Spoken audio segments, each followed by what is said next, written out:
Ronaldoga xat yozdim-da o'zini ingliz tilisida. Sen legendarniy odamsan. Xuddi ustoz kabi, xuddi trener darajasidagi insonsan. Bizani O'zbekistonliklar endi yetishib chiqayotgan yangi avlod. Ular ham seni yoshingga yetganda xuddi shunaqa 5-0 natijasini ko'rsata oladi dedim. O'rtoqlar, haqiqatan ham Ronaldo tirik afsona. Agarda ertaga bu o'lsa, butun dunyo buni xotiralaydi, butun dunyo shuni kumir deb bilib, bitta davrda yashab o'tmagani uchun afsus qiladigan darajadagi inson. Chunki kelajak avlod shunaqa inson yashab o'tgan ekan tarixda deb baribir kumir deb bilib harakat qiladi-da. Bizani o'zbeklar shu inson bilan bitta stadionda top urishdi, tasavvur qilinglar, bitta stadionda futbol o'ynashdi. Buni o'zi juda ham katta natija, hammaga emas.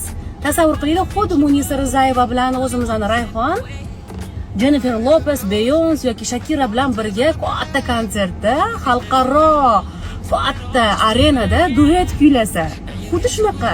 Yoki bo'lmasa, men dizaynerman, mashhur xalqaro o'rinidagi Chanel, Dolce Gabbana, Versace ga o'xshagan dizaynerlar bilan kolleksiyam bitta podiumda, xalqaro podiumda ishtirok etsa, yoki men aktrisaman, tasavvur qiling, men Angelina Jolie bilan birgalikda kinoda bitta epizodda rol ijro etsam, zo'r-ku.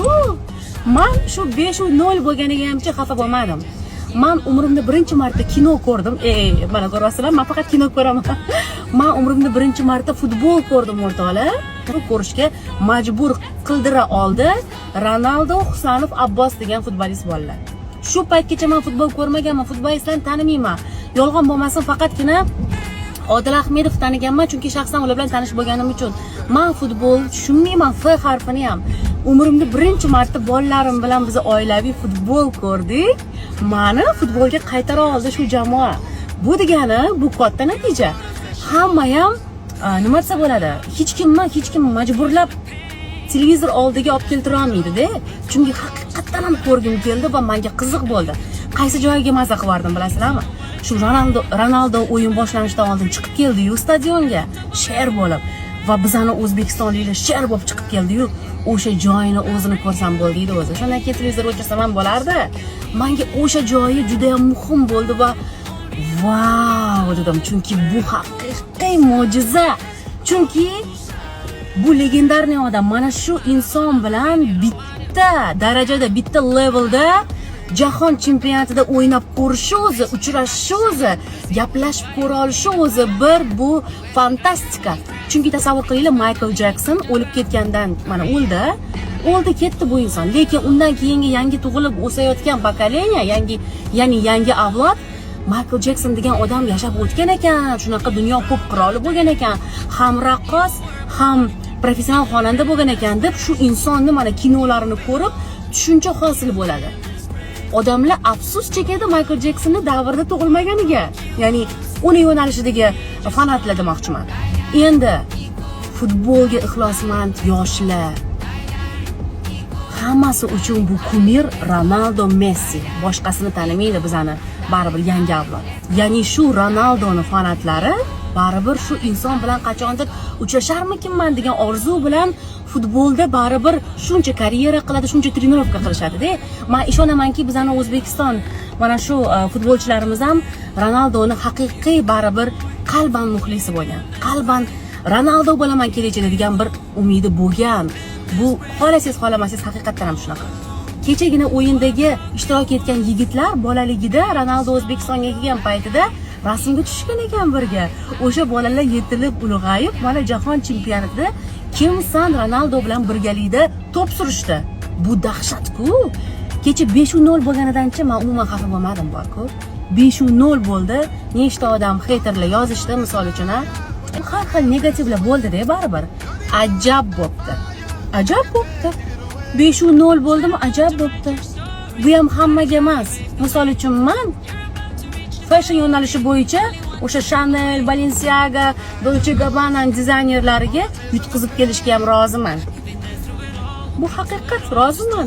Qaniydi qatnashsam, qaniydi qatnashib keling. Fashion yo'nalishini, O'zbekistonni milliy liboslarini tanitib, o'sha butun dunyo mirovoy уровеньdagi mashhur brendlar bilan bitta podiumda qatnashib, men o'shalarni yutmasam ham, mayli, ishtirok etib keling. Jon deyman-ku, jon deyman. Zato bitta kadrda Ronaldo bilan bizani o'zimizni mana shu Husanov, Abbos degan yigitlarimizni biz ko'rdik va nechta insonlar butun dunyo miqyosida qanchadan qancha insonlar endi O'zbekiston haqida yana yangi tushunchaga va bilmagan tushunchalarga yana ega bo'ldi.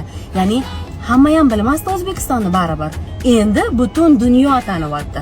Ronaldo kim bilan o'ynayotgan ekan chempionatda desa, O'zbekiston bilan.